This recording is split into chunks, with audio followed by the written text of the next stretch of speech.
Hello guys, welcome back to my channel. আজকে আমরা যাচ্ছি পুরীতে ঘুরতে।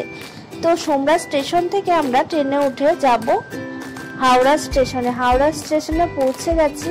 এবারে আমরা এখান থেকে ট্যাক্সি ধরে যাব শালিমার স্টেশনে, কারণ আমরা জগন্নাথ ট্রেনটি ধরবো। জগন্নাথ ট্রেনটি হাওড়া থেকে ছাড়ে না, ওটা ছাড়ে শালিমার থেকে। আমাদের ট্রেনটার টাইম হচ্ছে 7:30। তো এখন অলরেডি 6:30 বেজে গেছে। আর দেখো হাওড়া স্টেশনটা সন্ধ্যেবেলায় কত সুন্দর লাগে দেখতে, চারিদিকে আলো ঝকমক করছে। আমরা নেমেই কিছু খাওয়া দাওয়া করে নেব, তারপর ট্রেনে উঠবো।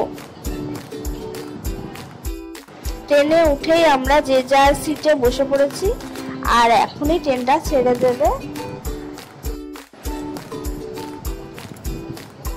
এখন বাজে সকাল 6:30 আর আমরা নেমে পড়েছি পুরী স্টেশনে।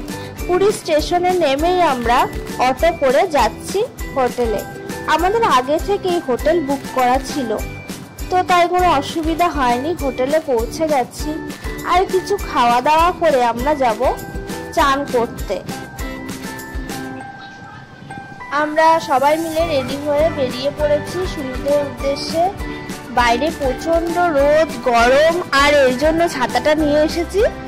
আর সমুদ্রের বালিগুলো মনে হচ্ছে তপ্ত লোহা। সকালের সমুদ্রটা দেখতে বেশ ভালো লাগছে, চারিদিকে নীলের আভা। আর এখন মনে হয় ভাটা চলছে, তাই সমুদ্রের জলটা অনেক নিচে নেমে গেছে। চারিদিকটা খুব সুন্দর লাগছে সকালের পরিবেশ।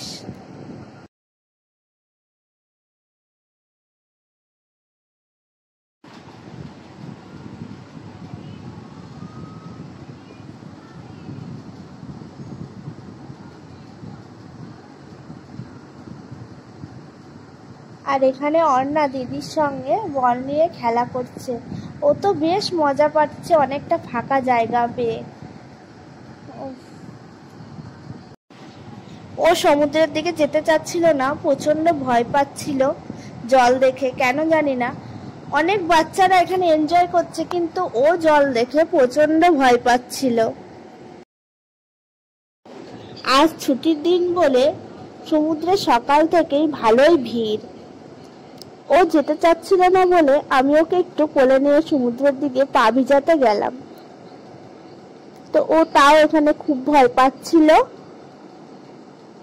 সমুদ্রের জলটা দেখ কতটা সুন্দর, কাচের মতো পরিষ্কার। কি সুন্দর লাগছে সমুদ্রটাকে দেখতে। স্নান সেরে আমরা হোটেলে এসে একটু বিশ্রাম করছি। এরপর আমরা চলে এসেছি খাবার খেতে। একটু কিছু নিরামিষই খাবো আজকে। এই হোটেলটা নাকি খুব নামকরা দাদা বৌদির হোটেল। তো আমরা এখানে অনেকক্ষণ ধরে বসে আছি, প্রচন্ড ভিড়। আমরা কিছুক্ষণ রেস্ট করে আবার রেডি হয়ে বেরিয়ে পড়ছি পুরীর জগন্নাথ মন্দিরে। তো জগন্নাথ মন্দিরে পৌঁছে গেছি। প্রচন্ড ভিড় এখানে। মন্দিরে ঢুকতে গেলে ফোনটা জমা দিতে হবে।